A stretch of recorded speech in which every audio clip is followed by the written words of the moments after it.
Sudah hampir 3 minggu Ayu tinggal di rumah Nadia dan suaminya, Andi. Sejak pertama kali datang, ia merasa canggung. Rumah besar dengan halaman luas itu berbeda jauh dengan kehidupan sederhananya. Nadia yang sibuk mengurus usaha properti, meminta Ayu untuk membantu menjaga anaknya. Apalagi Andi masih dalam masa pemulihan setelah kakinya patah karena kecelakaan.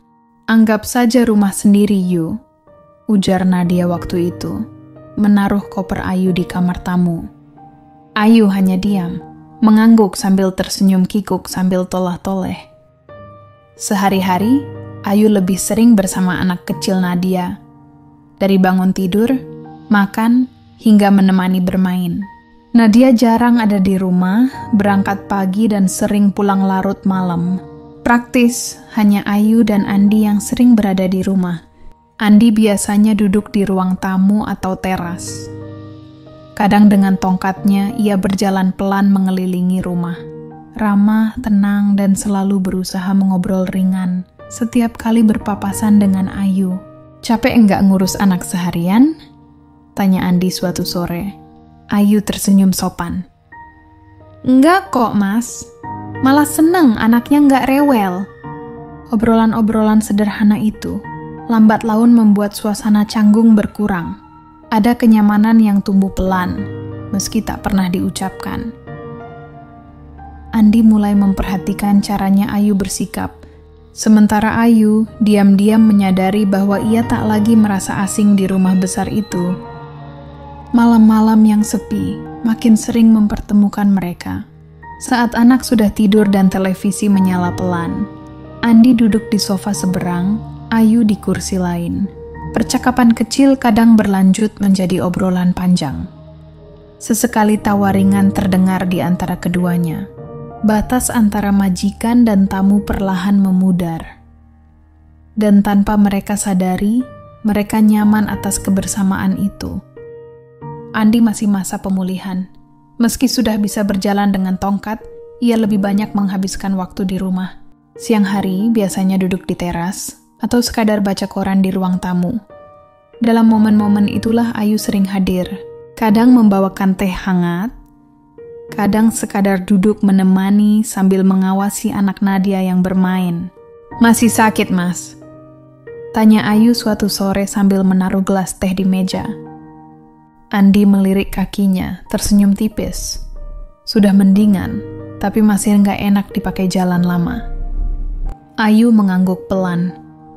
Ia lalu ikut duduk, mengipasi anak kecil yang tertawa riang di lantai. Obrolan mereka ringan, tentang makanan, tentang cuaca, kadang tentang bisnis properti yang sedang ditangani Nadia. Semuanya tampak biasa, tapi perlahan memberi rasa nyaman. Andi mulai terbuka. Ia menceritakan rasa bosannya karena terlalu lama diam di rumah. Keinginannya segera sembuh agar bisa bekerja lagi, sangat kuat. Ayu mendengarkan dengan sabar, sesekali memberi tanggapan sederhana. "Aku malah enak ada kamu di sini, Yu," ucap Andi tiba-tiba membuat Ayu terdiam sesaat. Ia cepat-cepat tersenyum, menutupi rasa kikuk. "Saya cuma bantu Nadia, Mas. Lagi pula saya nggak ada kerjaan di rumah." Andi mengangguk, tapi tatapannya seolah lebih lama menempel pada wajah Ayu. Hari-hari berikutnya, kebersamaan itu semakin sering terjadi.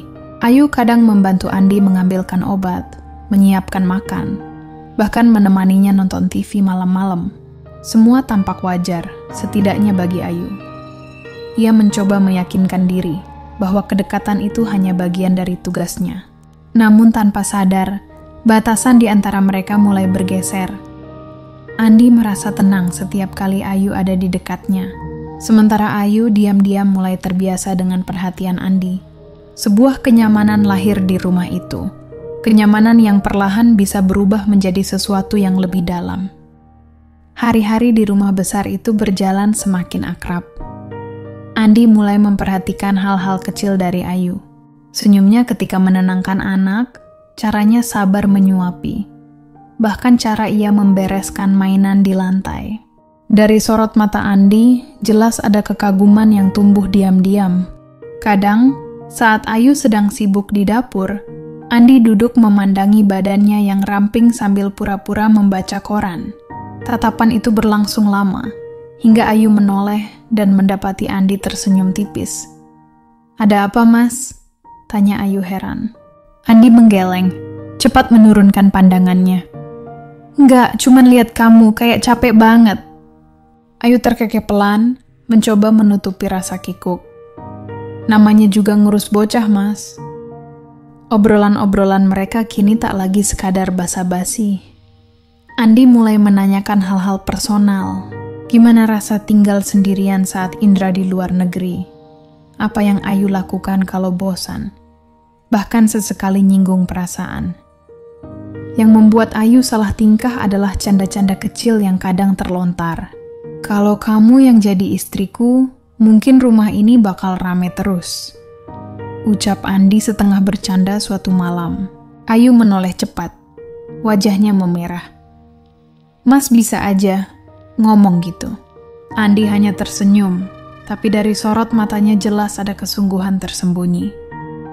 Sejak itu Ayu mulai lebih hati-hati. Ia berusaha menjaga sikap. Namun ia tak bisa memungkiri ada getar aneh setiap kali Andi menatapnya terlalu lama. Apalagi Nadia semakin sibuk, jarang di rumah, membuat Ayu dan Andi sering berdua di dapur, di teras, bahkan saat makan. Di satu sisi Ayu merasa bersalah, karena ia tahu batasannya. Tapi di sisi lain, kehadiran Andi membuatnya tak lagi merasa sepi. Ada perasaan hangat yang pelan-pelan ia nikmati, meski membuatnya salah tingkah. Momen-momen kecil itu, tatapan panjang, obrolan personal, dan candaan samar, mulai menjadi benih yang bisa tumbuh menjadi sesuatu yang lebih besar. Suatu sore, ketika sedang menjemur pakaian di halaman samping, Ayu mendengar dua tetangga yang kebetulan lewat. Suara mereka lirih, tapi cukup jelas sampai ke telinganya. Katanya Bu Nadia itu kemarin kelihatan bareng laki-laki di puncak. Bukan suaminya loh." "Iya, aku juga pernah lihat sendiri. Kasihan Pak Andi, masih sakit malah ditinggal kayak gitu." Ayu spontan berhenti, jemurannya terlepas dari tangan, dadanya berdebar. "Nadia, selingkuh?" Ia sempat menepis pikiran itu, tapi gosip dari dua tetangga itu membuat hatinya goyah. Malamnya, rasa penasaran itu tak tertahan. Saat anak tidur, Ayu memberanikan diri tanya ke Andi yang sedang duduk di sofa. "Mas, aku mau tanya sesuatu, jangan marah ya."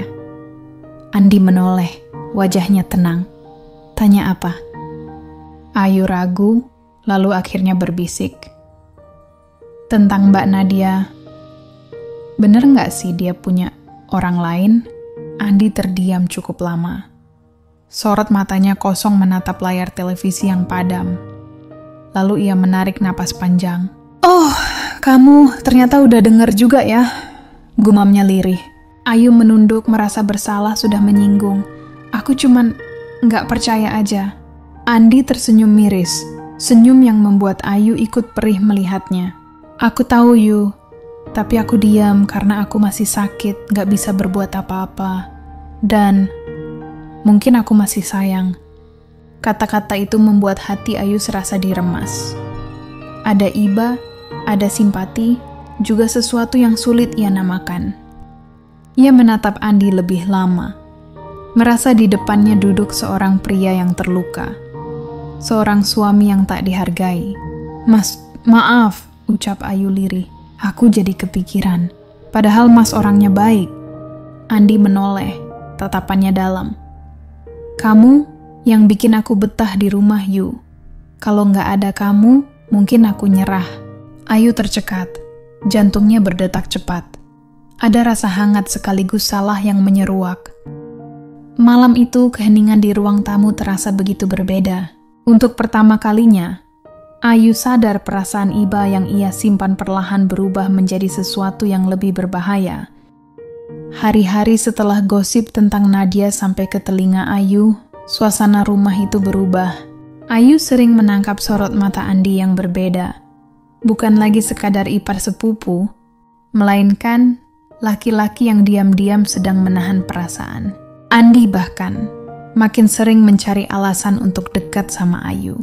Kalau Ayu lagi nyuci baju, Andi tiba-tiba muncul bantu jemurin. Kalau Ayu masak, dia datang ke dapur dengan dalih mencari minum. Bahkan uang belanja yang biasanya pas-pasan, beberapa kali ditambahinya tanpa bicara panjang. "Buat jajan, jangan bilang-bilang Nadia," katanya sambil menyelipkan lembaran 100 ribuan. Ayu sempat bingung, tapi juga hangat hatinya. Ada perhatian yang selama ini tidak pernah ia dapat, bahkan dari suaminya. Dalam hati, ia tahu sebenarnya ini salah, tapi sulit menolak. Malam itu menjadi titik yang tak bisa dilupakan. Nadia bilang ada kerjaan luar kota, jadi ia tidak pulang. Rumah terasa lebih sunyi dari biasanya. Anak-anak sudah tidur, tinggal lampu ruang tamu yang masih menyala redup. Ayu sedang membereskan piring ketika suara TV di ruang tamu terdengar pelan. Andi duduk santai, tapi tatapannya kosong. Ayu melirik sekilas, lalu tanpa sadar langkahnya menuju sofa. "Loh, kamu belum tidur, Mas?" tanya Ayu, suaranya pelan. Andi menoleh, lalu tersenyum tipis. "Belum ngantuk, kamu juga masih sibuk?" kata Andi. "Baru aja selesai," jawab Ayu. Keheningan jatuh beberapa detik. Ayu merasa jantungnya berdetak kencang, entah karena takut atau karena ada getaran aneh yang tidak bisa ia jelaskan. Andi menunduk sebentar, lalu noleh ke Ayu, bicara dengan nada dalam. "Ayu, aku tahu kamu sering capek ngurus anakku sendirian. Aku lihat kamu sabar banget. Jujur aja, aku kagum." Kata-kata itu membuat pipi Ayu panas. Ia tertawa kecil, mencoba meredakan canggung. Biasa aja kok, Mas. Namanya juga ibu rumah tangga." "Tapi aku serius," sahut Andi. Tatapannya kali ini lebih lama, lebih dalam, seolah menembus pertahanan Ayu. Ayu merasa tidak nyaman, tapi juga tidak ingin pergi. Dalam hati ia sadar, ada sesuatu yang berbahaya di balik tatapan itu. Perlahan Andi mengulurkan tangannya, menyentuh jemari Ayu yang tergeletak di atas sofa. Refleks Ayu kaget, tapi ia tidak langsung menarik diri. Detik itu juga, semua batasan seolah hilang. "Mas, harusnya kita nggak boleh gini," bisik Ayu gemetar. Andi menelan ludah, wajahnya mendekat. "Aku juga tahu, tapi aku nggak sanggup lagi kalau cuma diam." Jarak mereka makin tipis, tak ada rasa ingin saling menjauh, hanya beberapa inci, sebelum akhirnya mereka tenggelam dalam perasaan yang seharusnya nggak boleh terjadi. Yang mereka kira hanya satu kali khilaf, ternyata justru berulang. Setiap kali Nadia sibuk dan tidak pulang, Andi selalu mencari celah untuk bersama Ayu, di balik pintu yang terkunci rapat. Hubungan mereka tumbuh semakin dalam. Ada rasa bersalah yang menghantui, ada ketakutan jika suatu hari ketahuan. Sejak malam itu, segalanya berubah. Tidak ada lagi batas jelas antara Ayu dan Andi. Yang tadinya sekadar ngobrol ringan, kini sudah berubah menjadi sesuatu yang jauh lebih dalam, lebih berbahaya. Beberapa hari kemudian, Nadia pulang lebih awal dari biasanya. Ia melihat Ayu sedang bermain dengan anaknya di ruang tamu, lalu berkata dengan wajah datar, "Yuk, kayaknya kamu nih nggak usah terlalu sering di sini lagi. Aku bisa cari babysitter. Kamu kan juga punya kesibukan sendiri." Ayu tercekat, sempat ingin menjelaskan, tapi Andi lebih dulu menimpali dengan nada tenang, "Iya, Nat, biar Ayu bisa istirahat. Kasihan juga dia." Nadia mengangguk tanpa curiga, lalu berlalu. Bagi Ayu, ucapan itu seperti tamparan. Hatinya perih, merasa seakan diusir. Tapi malam harinya, Andi mengirim pesan lewat ponsel. "Kamu nggak usah khawatir. Aku bakal tetap bantu kamu. Kalau butuh apa-apa, bilang ke aku langsung." Sejak itu, status Ayu memang resmi berhenti membantu di rumah Nadia. Namun itu justru membuat pertemuan mereka semakin liar. Tidak ada lagi alasan resmi yang bisa dijadikan dalih. Semua murni karena keinginan mereka berdua. Setelahnya, Andi sering mencari celah untuk menemui Ayu. Kadang saat Nadia sedang keluar kota, ia berpura-pura perlu memeriksa proyek properti, lalu mampir ke rumah Ayu. Kadang juga ia sengaja menjemput Ayu untuk belanja, dengan dalih memberi kebutuhan bulanan. Setiap pertemuan berakhir dengan pelukan yang terlalu lama, tatapan yang dalam, dan akhirnya hubungan yang makin intens. Ayu sendiri sering digelayuti rasa bersalah. Malam-malam ia menangis pelan di kamarnya. Ia merasa berdosa pada Indra, suaminya yang sedang bekerja keras di negeri orang. Tapi sekaligus, ia tidak bisa membohongi diri sama Andi. Ia rasakan perhatian yang selama ini tidak pernah ia rasa. Andi pun tak kalah gelisah. Ia tahu apa yang dilakukannya pengkhianatan besar terhadap Nadia. Tapi setiap kali ia melihat Ayu tersenyum atau dengar suaranya yang lembut, semua niat untuk berhenti langsung hilang. Perlahan-lahan, hubungan mereka menemukan pola sendiri. Pesan-pesan rahasia di tengah malam, janji temu yang disamarkan, hingga kode-kode kecil yang hanya mereka pahami. Rumah besar milik Andi dan Nadia pun berubah menjadi saksi bisu saat Nadia tak ada. Di balik pintu tertutup, mereka menikmati kebersamaan yang seharusnya tak seharusnya terjadi. Setiap kali selesai, selalu ada jeda sunyi, di mana Ayu menunduk, berkata lirih, "Kita nggak boleh gini terus." Tapi Andi selalu menenangkannya, menggenggam tangannya erat. "Aku nggak peduli, yang penting kamu ada di sisiku." Semakin hari Ayu bukan lagi sekadar ipar sepupu bagi Andi. Ia sudah jadi tempat berlabuh, pengganti yang tak ia temukan lagi pada Nadia. Sementara Ayu sendiri makin terseret dalam kenyamanan itu, meski ia tahu suatu saat rahasia ini bisa meledak kapan saja. Awalnya cuman bisik-bisik tetangga. Dari warung ke pos ronda. Dari ibu-ibu arisan ke grup WhatsApp RT. Kabar itu makin hari makin keras. Indra, suami Ayu, yang sudah lama kerja di luar negeri, ternyata punya wanita lain di sana. Ayu mencoba menutup telinga, tapi gosip itu selalu saja sampai. Ada yang bilang, Indra sering terlihat jalan dengan seorang janda Indonesia yang juga kerja di sana. Ada juga yang menambahkan bumbu, katanya mereka sudah tinggal seatap. Di rumah kontrakan kecilnya, Ayu berulang kali mencoba meyakinkan diri. Nggak mungkin. Indra nggak kayak gitu. Dia pasti sibuk kerja. Tapi setiap malam, saat ponselnya hanya berdering sekali seminggu, dengan suara Indra yang dingin, keyakinan itu makin rapuh. Apalagi, setiap kali Ayu menanyakan kapan Indra pulang, jawaban yang ia dapat selalu menggantung. "Belum tahu, Yu. Kerjaan masih panjang. Kamu sabar aja dulu ya." Bukan jawaban yang menenangkan, malah menambah sesak di dada. Di sisi lain, Ayu membandingkan sikap Indra yang jauh dan dingin dengan Andi yang selalu hadir, selalu memberi perhatian. Hatinya yang rapuh karena jauh dari Indra, makin sulit menahan goyah. Hingga suatu malam, gosip itu pecah lebih terang. Seorang tetangga pulang mudik dari kota tempat Indra bekerja. Dengan santai ia bercerita, "Aku lihat sendiri Indra sering bareng sama cewek itu, bahkan gandengan tangan." Cerita itu sampai ke telinga Ayu tanpa sisa.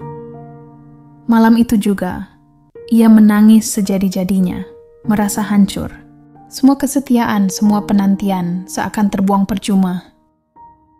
Keesokan harinya, dengan mata sembab, Ayu memberanikan diri menelpon Indra.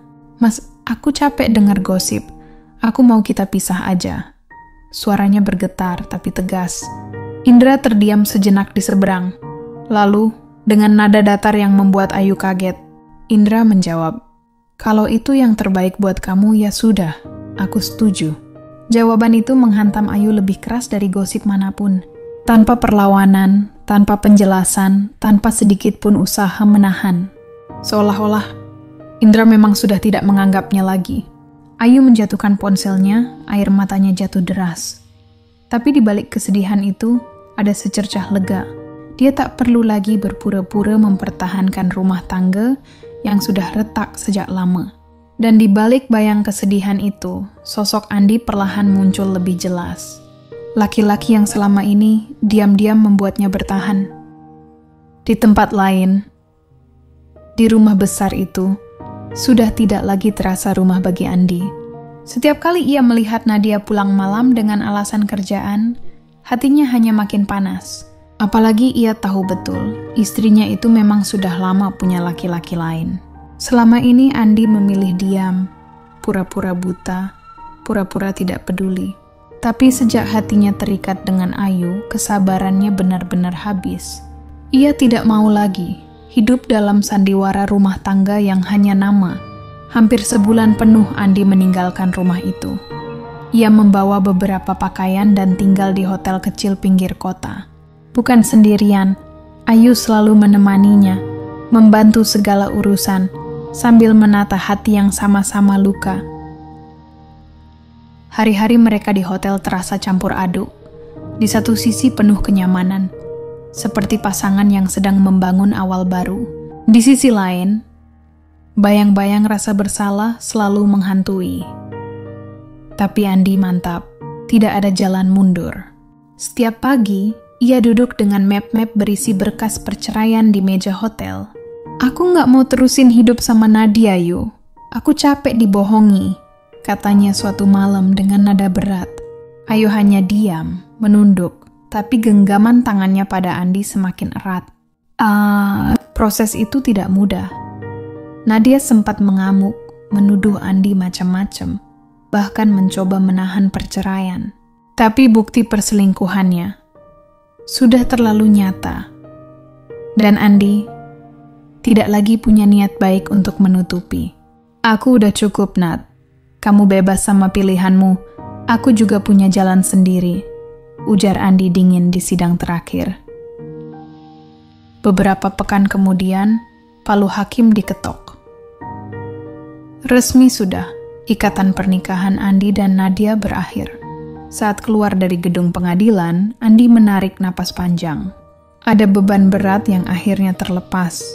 Ia menoleh ke Ayu yang berdiri sedikit gemetar di sampingnya. Mata Ayu berkaca-kaca, antara lega dan takut akan masa depan.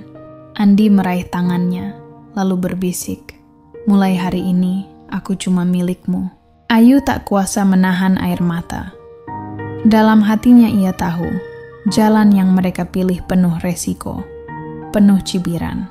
Tapi kali ini ia tidak sendiri lagi. Andi sudah berani mengambil keputusan besar demi dirinya. Beberapa bulan setelah perceraian Andi dengan Nadia resmi, kabar pernikahan barunya langsung jadi buah bibir.